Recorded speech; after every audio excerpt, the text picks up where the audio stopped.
किसी से प्रेम करने की कोई विधि नहीं होती, परंतु पूजा करने की तो कई विधियां हैं। आपके भक्त इन्हीं विधियों के अनुसार आपकी पूजा और भक्ति करते हैं।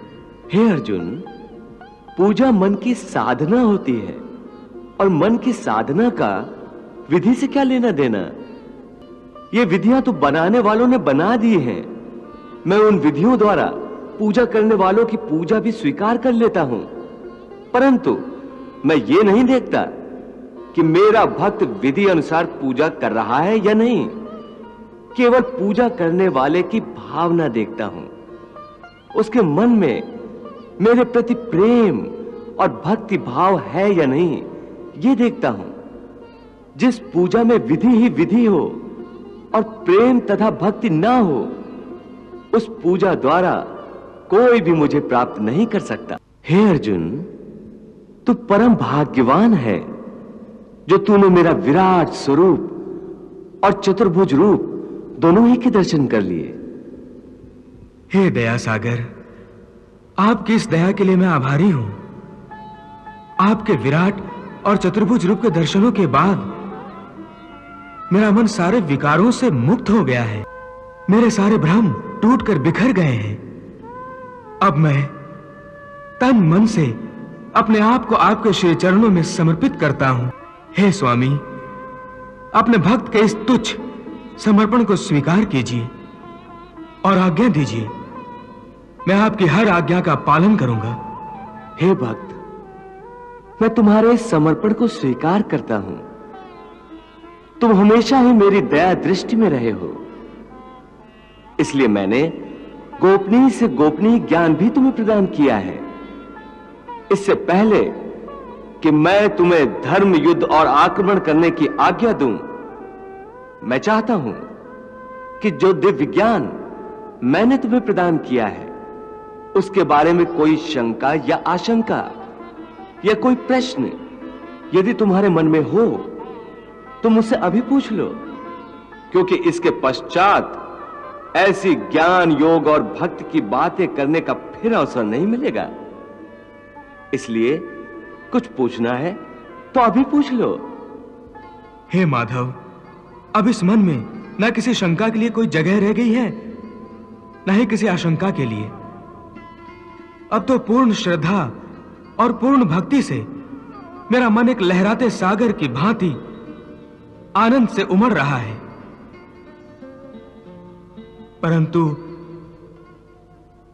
परंतु क्या अर्जुन? प्रभु,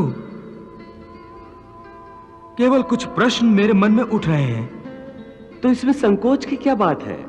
जो भी पूछना है पूछो। भगवान, आपने जब मुझे अपना विराट रूप दिखाया तो यह भी तो बताया था कि यह विराट रूप संपूर्ण नहीं है, केवल मेरे समझने के लिए संपूर्ण है। इसका अर्थ है कि वास्तव में आप इतने विशाल, इतने विकराल हैं कि आपका कोई आकार ही नहीं बन सकता। हां, यही सत्य है। मैं अनादि हूं, अनंत हूं, सदा से हूं और सदा रहूंगा।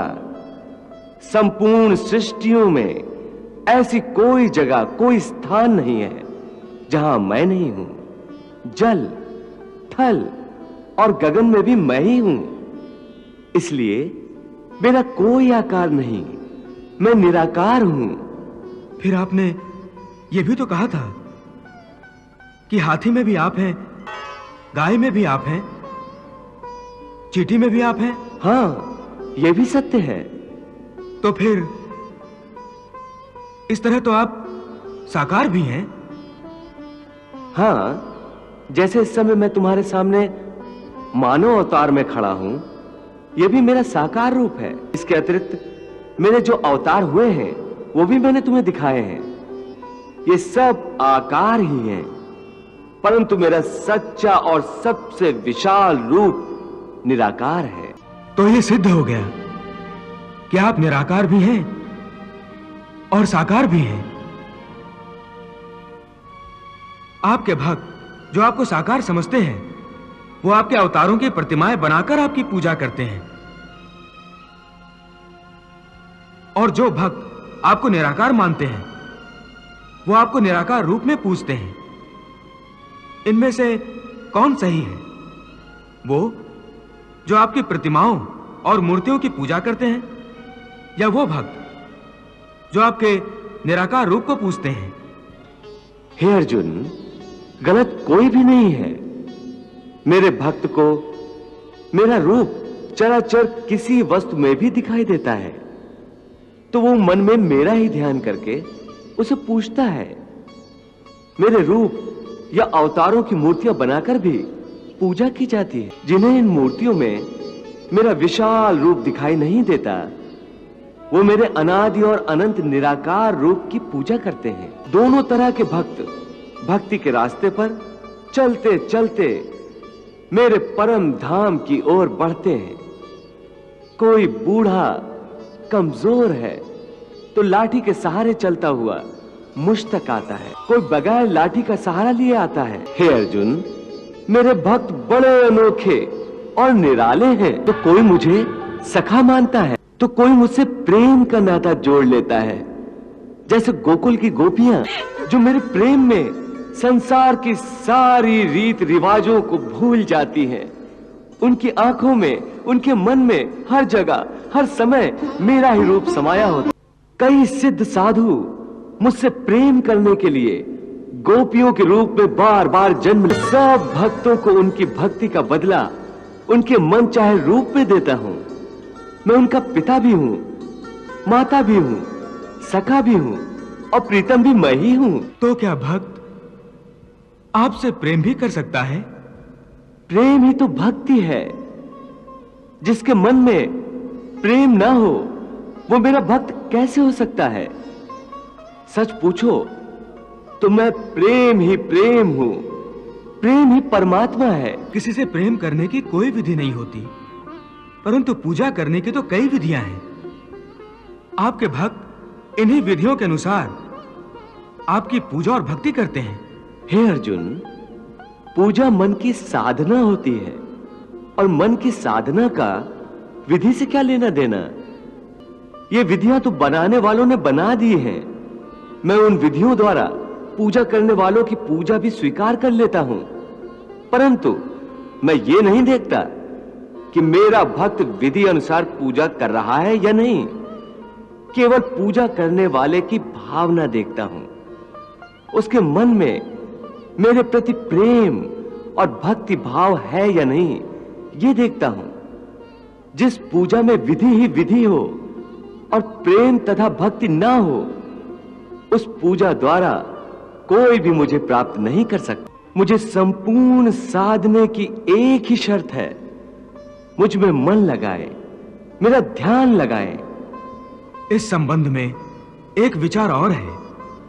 आपका ध्यान लगाते समय मन में केवल आप रहें और संसार का कोई विचार बाधा ना डाले। इसका कोई तरीका तो होगा? हाँ, एक आसान तरीका तो है, परंतु वो कोई विधि नहीं है, बल्कि एक गुर है, एक योगिक कला है, जिससे ध्यान लगाने में बड़ी सहायता होती है। वो आसान तरीका, वो योगिक कला क्या है मधुसूदन? सुनो अर्जुन, संसार के झमेलों से बचने के लिए मनुष्य एकांत में बैठकर मन को प्रभु के ध्यान में लगाए, क्योंकि एकांत में मनुष्य अपने भीतर झांक सकता है। परंतु ध्यान लगाने के लिए अपने अंतर में झांकने की क्या आवश्यकता है? हे अर्जुन, तुम भूल रहे हो कि परमात्मा का अंश अर्थात आत्मा मनुष्य के भीतर ही वास करती है। इसी आत्मा से संपर्क ही प्रभु से मिलन का पहला चरण है। इसलिए हे अर्जुन, जो मुझसे मिलन चाहता है उसे सबसे पहले अपने अंतर में ही झांकना चाहिए, और यह तभी संभव हो सकता है जब मनुष्य का अपना शरीर उसके नियंत्रण में हो। यदि देह काबू में ना हो तो मनुष्य को ध्यान लगाने का उद्देश्य नहीं मिल पाएगा। हे योगेश्वर, ध्यान लगाने का अंतिम उद्देश्य क्या है? ध्यान योग का उद्देश्य परमात्मा से संपर्क करना होता है, परंतु इसके प्रथम चरण में मनुष्य को आत्मशुद्धि प्राप्त होती है, स्वच्छता मिलती है और ध्यान लगाने वाले का अंतर निर्मल हो जाता है। हे अर्जुन, जब तक मनुष्य अपने अंतर की शुद्धि नहीं कर लेता, परमात्मा से ना तो संपर्क कर सकता है और ना ही आत्मा परमात्मा में लीन हो सकती है। और यह भी समझ लो कि जब ध्यान लगाने का पहला उद्देश्य, क्योंकि अंतर शुद्धि है, इसलिए वो स्थान भी पवित्र होना चाहिए जहां ध्यान लगाया जाता है। हे अर्जुन, मेरा ध्यान लगाते समय मनुष्य को चाहिए कि वो अचल बैठकर अपनी पीठ, सिर और गले को समान और सीधा रखे और अपनी दृष्टि को अपनी नाक के अगले भाग पर इस तरह जमाए कि दूसरी सारी दिशाएं आंखों से ओझल हो जाए। ऐसा करने से अपने आसपास के वातावरण से उसकी इंद्रियों का संपर्क टूट जाएगा और मनुष्य अपने अंतर में मन लगा सके। हे मधुसूदन, यह तो बड़ा ही सहज और अच्छा तरीका है। इस ढंग से तो कोई भी मनुष्य आसानी से ध्यान लगा सकेगा। यह ठीक है अर्जुन, परंतु वो मनुष्य मुझ में ध्यान नहीं लगा सकेगा जिसके जीवन में संतुलन ना हो। ध्यान लगाने में सफलता के लिए मनुष्य को संतुलन का पालन करने वाला होना चाहिए। मेरे भक्त को चाहिए कि वो ना इतना खाए कि यूं लगे जैसे वो केवल खाने के लिए जीता है, ना ही इतना कम खाए कि हड्डियों का ढांचा, न इतना सोए कि दिन को भी रात समझे, न इतना कम सोए कि रात को भी रात न समझे। यदि सुख मिले तो खुशियों से नाचने न लगे और यदि दुख मिले तो रो रो कर अपने आप को हलकान न करे। दुख सुख की हवा के झोंकों से न भड़कने बुझने वाला मनुष्य उस दीपक की ज्योति की भांति होता है जो तेज हवा में भी सीधी और अडोल रहती है। हे योगेश्वर, ये दुख सुख, ये प्यारी नींद, ये भिन्न भिन्न और स्वादिष्ट भोजन तो आप ही का वरदान है। फिर इनका भरपूर आनंद ना लेना ध्यान योग के लिए क्यों आवश्यक है? हे अर्जुन, मैंने सुखों की माया मनुष्य के लिए ही रची है। वो इन सुखों का आनंद अवश्य ले। मैं ये नहीं चाहता कि मनुष्य दुख में रहे, दरिद्रता में रहे। मैंने आनंद की रचना ही इसीलिए की है कि समस्त प्राणी जीवन में आनंद से रहें, परंतु इस आनंद में परमानंद को भूल जाएं। मैं ये नहीं चाहता। इसलिए यदि कोई मनुष्य इस परमानंद को पाना चाहता है, अर्थात ध्यान योग द्वारा मुझ परमात्मा में लीन होना चाहता है, तो उसके लिए आवश्यक है कि वो इस माया में उलझा न रहे और मोक्ष प्राप्त करे। अन्यथा जन्म जन्मांतर के चक्रव्यूह में ऐसा फंस जाएगा कि निकल ही नहीं सकेगा।